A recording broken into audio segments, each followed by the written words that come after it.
I wanted to talk today. I'm going to talk about something, maybe a little bit controversial here, y'all. I don't know. But I wanted to talk about the fact that jealousy is for real. Okay. So, have you, we're friends here. Everybody's friends here. So, let's be honest with each other. Have you ever felt jealous? Have you ever been jealous of somebody else's success? Someone achieved something that you wanted, someone has something that you want, and you have that feeling of like, ugh, I wanted that. I, I'll put my hand up. I'm going to put my hand up, and true confession, yes, absolutely. I have felt jealous of other people's success. I have felt jealous when someone's been picked for something over me. I have felt jealous for the skinny girls who don't have to exercise and I have to exercise all the time, who can eat whatever they want. And we've been taught as good little girls, we were taught that being jealous is a bad thing, right? We were taught that we don't do that. And if you went to church, I told you before that I'm a preacher's kid. If you went to church, you were told that, oh no, that is evil to even want something that someone else has. Envy, right? To be envious is a really bad thing. And so actually, before I came on, I was preparing, I was thinking about what is the definition of jealousy? Like, how do we define jealousy? And the dictionary, because I was like, let me be correct, let me go to the dictionary. The dictionary says that jealousy is thoughts, feelings of insecurity, fear, and concern over a relative loss of possessions. Okay, so that's one definition. The other definition that I found said that is to feel resentment, bitterness, or hostility towards someone who has something or someone that you want, right? So we're taught that the minute you feel that horrible feeling of you're seeing someone else have something that you want, you're taught, no, abort mission, do not, you do not want to feel that bad feelings. And yet, all feelings are valid. And so when we say to ourselves, don't feel jealous, just be happy for her. You know, like at the Academy Awards where everybody just like kind of polite claps when inside they're like, that should have been me up there. We're suppressing our feelings. And when we suppress our feelings, bad things happen. Because when we don't process our feelings, then they just stay stuck in our bodies. And you've heard me say over and over again, you've heard many of my guests say over and over again, that unprocessed feelings lead to so many issues, including sometimes physical manifestation as disease. And so why do I think that being jealous is a good thing? Well, first of all, let's unpack why we feel jealous. What are the reasons that trigger us to feel jealous? You know, one of my favorite songs, I'm not sure if you have ever heard the song. I think the singer is someone called Yvonne Fair, and she sings the song that's called Should Have Been Me. And I've always loved like how, I don't know what the right word is, how gutsy that was for someone to do that should have been me. That's jealousy, right? And so why is it that we're told not to feel jealousy? Well, I'm going to give you the 3 reasons that I think we primarily feel jealous. And then I'm also going to reflect on what's a way that we could turn that around. What's a way that we could put a different spin on it? Because you've heard me speak before about the fact that nothing has any meaning except the meaning you choose to give it. So oftentimes, the reason that we're jealous of somebody else's success is because we infer from it that because they have it, we can't have it. It's that scarcity mindset, right? The lack of abundance that, if there's only one pie. There's only one pie. And if they've got the pie, that means I can't have the pie. If they have, when we're little girls and we had the dolls or whatever, and your cousin had the doll or your friend had the cute doll, that meant you didn't have that doll. And then what would happen when we were little girls is you would cry, right? Because that's how most kids let out their feelings. They would cry. And what would your parents say to you? Stop it. Stop crying. Otherwise, I'll give you a reason to cry, was a family favorite of mine. Stop crying. And so we're taught from an early age, oh, that person has something I want. The only way that I know how to express as a kid that I want that too is to cry and maybe to ask your parents for it. And then they say, oh, you can't have it. Then immediately we go into the scarcity mindset. If they have it, then that means I can't have it. And so that's often one of the biggest triggers of jealousy is scarcity mindset, coming at it from a feeling of a lack of abundance, that there isn't any more for me to have. The second reason that we often feel jealous is because you have a desire, you want that thing. But somewhere deep inside of you, deep inside your subconscious mind or whatever, you're not believing that you can actually achieve it. You don't truly believe that that is possible for you. And so that makes you have that horrible feeling, that pit in your stomach of jealousy, because it's coming from a place of, I have a desire, I want that, but I don't really believe that I can have that. And the third reason that I think often we feel jealousy is because it's a reminder. It is a stark reminder to us of the desire that we have, but we're not taking action towards it.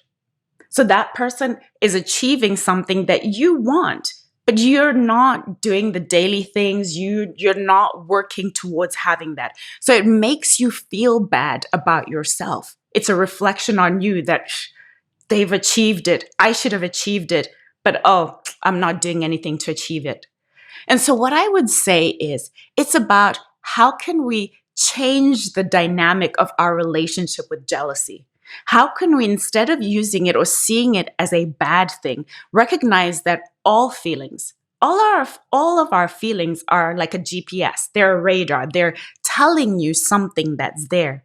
And so if we look at the first reason that many of us feel jealous, scarcity or lack of abundance, what we're really thinking is because they have it, I can't have it. But what about if we're to shift our mindset and to think about it as, oh, if they can have it, that means that it's possible for me. If they can have it, that means there's more of this. There's so many opportunities. They're an example of what is possible. There is so much abundance around us. And yet, because we've been raised in this, if you have it, I can't have it culture, we see scarcity. Instead, let's focus on seeing abundance. That if it's possible for her, if it's possible for him, that means it's possible for me too. The second reason is we desire something, but we don't believe that we can achieve it. So I want that. I want that thing that person has, but I'm not sure that I can have it. So this is where we need to work on ourselves first to say, okay, I want that thing. What are the steps that I can take towards achieving it? And that person who has the thing that you want is a great template for you in terms of, oh, they did it. What can I learn from what they've done? And this isn't an opportunity for plagiarism. Let me just go copy paste what they've done. But it's like looking at, okay, how did they get there? How did other people who've achieved this get there? What can I learn from them that I can apply to myself? What can I do now in terms of actually breaking this down into achievable milestones? Whatever it is, if it's money that you want, okay, so that person's achieved whatever, a $100,000 launch. What can I do? What can I learn from them? Oh, they did this, they did a webinar, whatever the steps are. What can I take and use for myself in terms of not copying what they've done, but how can I use that to inspire me? And you know what's even better as well?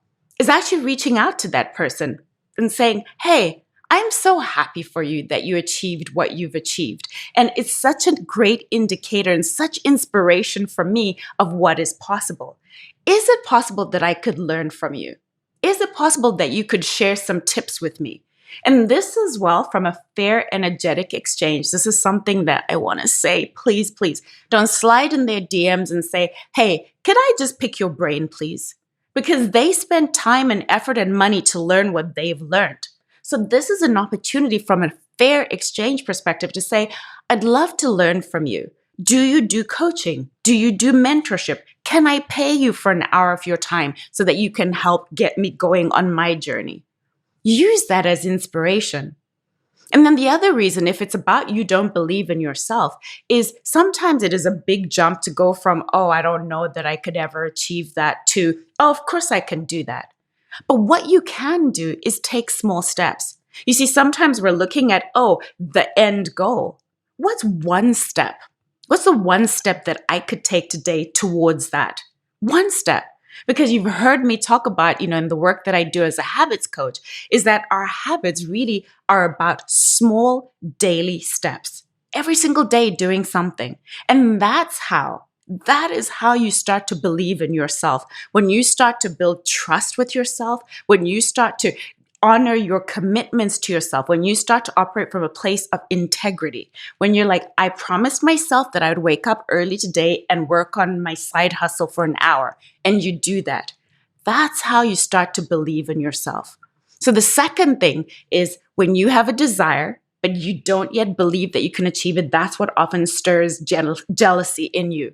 But what can you do? What can you learn from what that person did? And the third reason that we often feel jealous of other people is because they and their achievement is a reminder to us of what is possible. What is possible if we just apply ourselves? What is possible if we just try? What is possible when we take daily action? So kind of like the second point where it's about, okay, what small steps can I do daily? Because sometimes we get overwhelmed by the big picture and then we do nothing. And then that makes us feel like, oh, when we see someone else achieve success, that could have been me, right? Back to that song that I love, could have been me. But we haven't been doing the things. And so when we feel jealousy, maybe that's a reminder to you. That's a light shining bright on you. That's your subconscious mind telling you, this is possible for you. You're just not taking the action towards it. And so those are the three things that I want you to think about, that I'd love to invite you to contemplate whenever you see someone succeed, whenever you see someone achieve something that you want, and you have that like, I wish that was me. I wish that could happen for me. Instead of seeing that as a negative thing, see it as a flashlight that's shining on your potential, that's shining on what's possible for you. See that person as opening up the door, opening up the pathway for you in terms of what is possible for you and what you can achieve. And so that's what I'd like, is for you to use that feeling of jealousy instead of beating yourself up for feeling bad and, oh, I shouldn't feel jealous because we're taught never to feel jealous about someone else's success. To say, hello, jealousy. Welcome. What are you here to tell me? What are you here to teach me? To really sit with that, because it's telling you something. Our emotions are always telling us something. They're always telling us messages from our subconscious mind. And so jealousy is not a bad thing. Jealousy is not a bad thing at all. It's an opportunity for us to step into a higher version of ourselves. It's an opportunity for us to look at what's possible for ourselves and to start to become more, to remind ourselves that we are worthy, that you are worthy, that you're worthy to be, you're worthy to do, you're worthy to have whatever it is that you want. And whatever is possible for one person is possible for you.